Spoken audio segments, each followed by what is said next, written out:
حدیث کی موتات محترم اخبر حیثیت رکھے اگر مرتبہ ترواسی ہے دویم طرف تو محترم موتات اخبر ذمہ داری احساس رکھے کہ انبیاء کرام علیہم الصلوات و تسلیمات سے رضا تعلق دے ترا اگر انبیاء کرام و وارث محترم موتات اخبر ذمہ داری رہے دے کہ کم ذمہ داری دا انبیاء کرام و اکبر ذمہ داری دا تادا کم کارونوں تسے انبیاء کرام علیہم الصلوات و تسلیمات حاضر ہو اگر تبرتہ حاضرے گے انبیاء کرام علیہم الصلوات و تسلیمات داوی دا محنت داوی دا جدوجہد خلاصہ کرو ہوئی محترم دکتران اولنے کار دا انبیاء کرام اخبر قوم پاکیدی نظریے باندے محنت کرو چراوی عقیدی نظریے اصلاح ہوشی اوی صحیح عقیدی نظریے والا جوڑشی امدد کا اولین کار بزمان استائی محترم اوہاں تقیدی پدر محنت کی تقیدی پدر اللہ اگر محترم دا مشکلات سر تعلق سرتی یقیناً پدر دور کی تقیدی در محنت اگر پور دا باسختی سودر مخت لردی وہ محترم وہاں کہ ہم نبی علیہ السلام کہ کل طائف کے پرینوں باندھی پخپل اینوں باندھی بدن سرگی آگے بنیاد در عقیدہ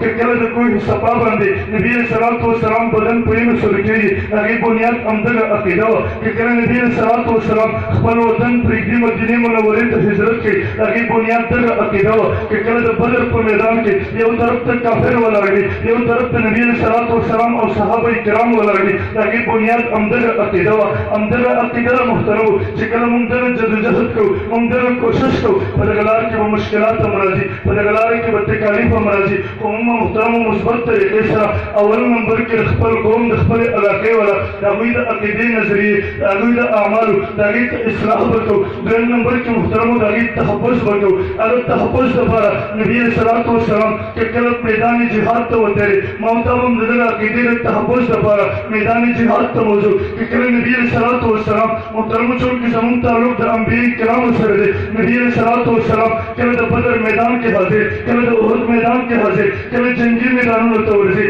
زمانستان تعلق چون کی راگے سر دے خپل ہم اگر میدانوں تا حاضری کو نور تمام دعوت ورکو کہ کل نبی علیہ السلام مسجد نبوی صلی اللہ علیہ وسلم کے تدریس پر میدان کرے موتا تو محترم دل رکھے تدریس میدان کے ہم حاضری کو تدریس میدان ہم دل خپل وراثت کرو کہ نبی علیہ السلام مسجد نبوی صلی اللہ علیہ وسلم پدر خانقاہ کے راستے مریدان اور سردی زمانستہ تعلق ممدل خانقاہون سری اگر خانقاہون چگر شرکیات و بدعات و نپاک دی اگر خانقاہون چگر نبی علیہ السلام پر شریعت باندھی پورا برابر دی تاکہ سر بمون تخپل تعلق ساتھو نبی علیہ السلام صحابہ کرام زمانستہ پر محترم اگر زمانستہ پر رہنما دے زمانستہ پر اگر طول لارو باندھی ورزو کمچر انبیاء کرام علیہم الصلوات و تسلیمات محنت ہو تاوی جدوجہد ہو تاوی لاروا محترم منگا سینے پر پراخ ساتھو منگا خپل ذہن کے وسعت ساتھو پراخ بساتھو دگہ سے بنکو انبیاء کرام نبی علیہ السلام میدان جہاد کے بحیثیت مجاہد ہو مسجد نبوی صلی اللہ علیہ وسلم کے